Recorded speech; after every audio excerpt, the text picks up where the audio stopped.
Hello friends, welcome to my channel life with cancer. मैं आज आपको बताने जा रही हूँ कैंसर के ट्रीटमेंट में पैसा का अहमियत। ये बहुत बड़ी चीज़ होती है और सबसे इम्पोर्टेंट जिसको बोला जाए तो पैसा ही होता है। पैसा होता है तभी जाके हम डिसीज़न ले पाते हैं कि हम कहाँ ट्रीटमेंट कराएं, कितना खर्चा तक ट्रीटमेंट करा सकते हैं, कहाँ ट्रीटमेंट कराना है। ये तो टोटली डिपेंड करता है हमारा बजट के ऊपर। हमारे पास इतना साधन है, उसी हिसाब से जिसके पास पैसा का कमी नहीं है वो तो वर्ल्ड का बेस्ट हॉस्पिटल जाके ट्रीटमेंट करा सकते हैं। लेकिन जिन लोगों का पास पैसा कम है या फिर नहीं है वो क्या कर सकते हैं। तो है ना ये जानने वाली बात।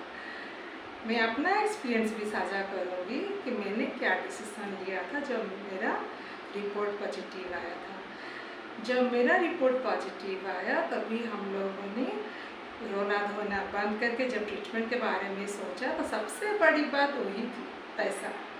कितना खर्चा कर सकते हैं। मैं तो रो रही थी, मैं मना कर दी, मेरे लिए खर्चा मत करो, क्योंकि इसका कुछ कैंसर एक ऐसी बीमारी है जो कभी ठीक नहीं होती है। तो क्यों बेकार से इतना खर्चा करोगे मेरे पीछे, क्या ज़रूरत है। एक ना एक दिन तो मरना ही है, लेकिन ये घर वाले थोड़ी ना मानेंगे। तो मुझे कुछ भी बताए बगैर मेरे हस्बैंड, मेरी सिस्टर दोनों ने डिसाइड किया कि वो टाटा हॉस्पिटल ही जाएंगे।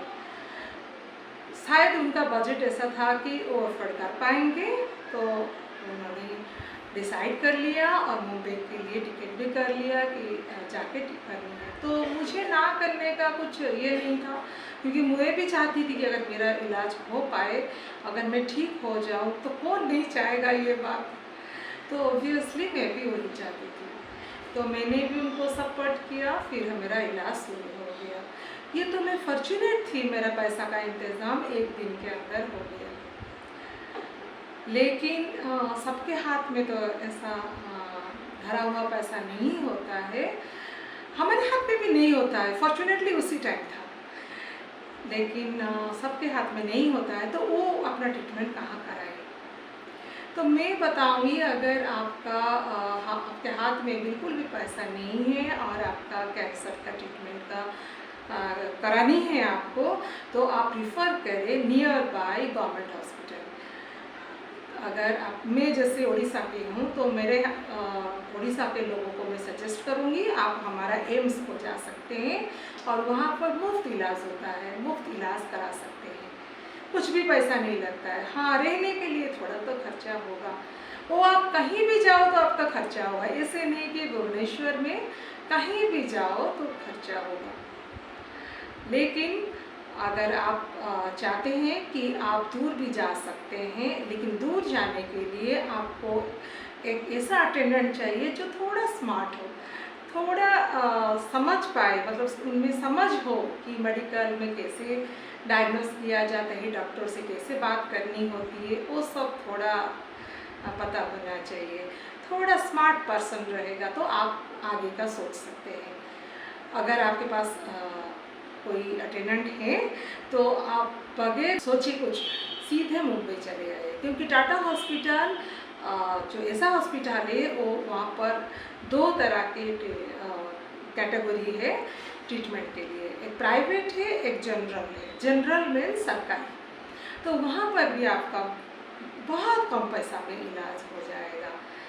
और अगर आपके पास इंश्योरेंस है, आपके पास बीजू कार्ड है या फिर और कुछ फैसिलिटीज़ हैं आपके पास, अगर तो कुछ डरने का नहीं है, सीधा टाटा हॉस्पिटल चले आइए और ट्रीटमेंट कराइए। मैं तो वही सजेस्ट करूँगी। लेकिन अगर आपके पास कुछ भी नहीं है तो आपका अगर राशन कार्ड भी है तो उसको लेके आप टाटा हॉस्पिटल चले आइए, बहुत काम आएगा। और राशन कार्ड सिर्फ राशन देने के लिए नहीं, यहाँ आपको 80% का रिडक्शन मिलेगा आपको ट्रीटमेंट का खर्चा का। तो सिर्फ 20% दे के ही अपना ट्रीटमेंट आप करा सकते हैं। तो सोचिए कितना फ़ायदे की बात है। ये इन्फॉर्मेशन सबको पता नहीं होता है, तो सुनते हैं तो घबरा जाते हैं, हम इतना दूर कैसे जाएं। जब हमारे पास पैसा ही नहीं है, सिर्फ आप ट्रेन का टिकट का पैसा जुगाड़ कीजिए और सीधा टाटा हॉस्पिटल आ जाइए। कोई कोई पेशेंट को तो इतना छूट मिलता है, फ्री ट्रीटमेंट हो जाता है, क्योंकि कुछ बाहर के ट्रस्ट भी होते हैं जो पेशेंट से बात करते रहते हैं, मिलते रहते हैं, और उन लोगों ने आपको चुन लिया तो आपका ट्रीटमेंट एकदम फ्री हो सकता है। तो आगे से जो ट्रीटमेंट करनी हो तो मेरी बात को ज़रूर ध्यान रखिएगा। मैंने बहुत कुछ देखा है और मैं ये सब कुछ शेयर करूँगी अपने चैनल में। अगर मेरी ये जानकारी आपको अच्छी लगी तो please do like, share and subscribe my channel. और मुझे भूलिए मत, याद रखिए मेरी बात, हमेशा की तरह आज भी मैं बोलूँगी, खुश रहिए, मस्त रहिए।